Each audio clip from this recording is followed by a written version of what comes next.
right now, yung kaharap natin, kausap natin right now, isa sa mga OFW na nagpapatunay talaga na yung sistema ng Elites Empire kaya kang pawin dito sa Pilipinas for good. And from a breadwinner talaga na sa ibang bansa right now na nakapag for good ka. And eto coach, tanong ko lang, paano mo ginawa yung business before na nasa ibang bansa ka pa? Is it like madali lang ba or paano mo siya siningit-singit sa trabaho mo before? Yung ginawa ko yung business talaga, wala namang madali.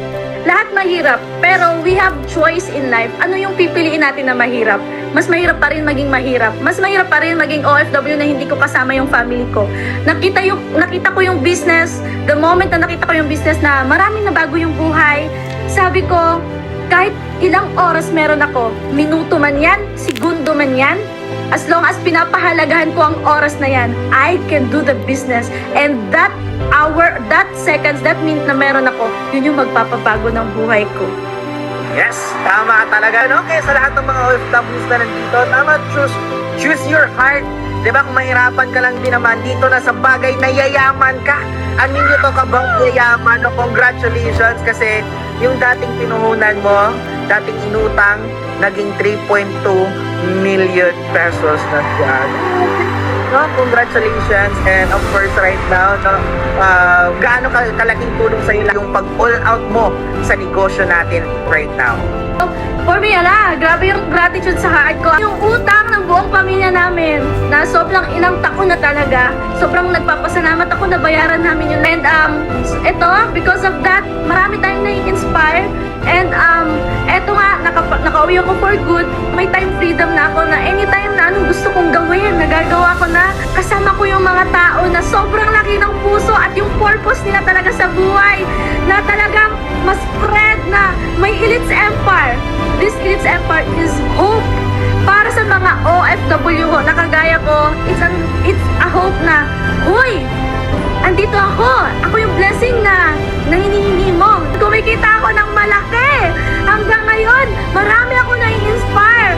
At sure ako, sobrang dami pang mangyari sa buhay ko. Lagi na tama, no? Kasi the moment na nag-all out ka dito, it's one time but lifetime ka na talaga mag-enjoy. Yung sinasabi na exponential income.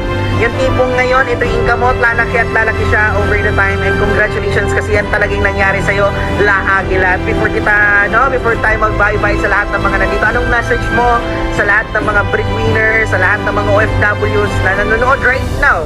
Na naghanap din ng breakthrough, naghanap din talaga ng way para makapag-for good at makasama nila yung pamilya. Andito ka na right now. It's an answered prayer. Listen, pakinggan mo yung puso mo.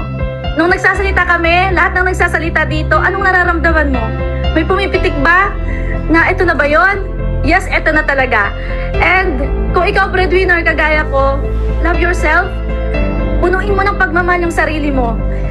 Kunin mo kung ano yung gusto mo sa buhay. Ano mong goal mo sa buhay. Kasi kung ano man yung goal mo sa buhay, pag naabot mo yan kagaya ko, ngayon, kahit anong sabihin ng parents ko, na ibibigay ko na. At sobrang fulfilling.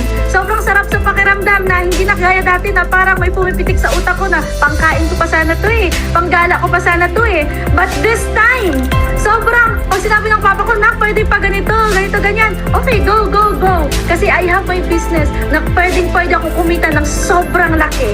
Kaya ikaw nandito right now, congratulations! Kasi alam ko, pinag-pray mo to. At nandito ako right now as an instrument.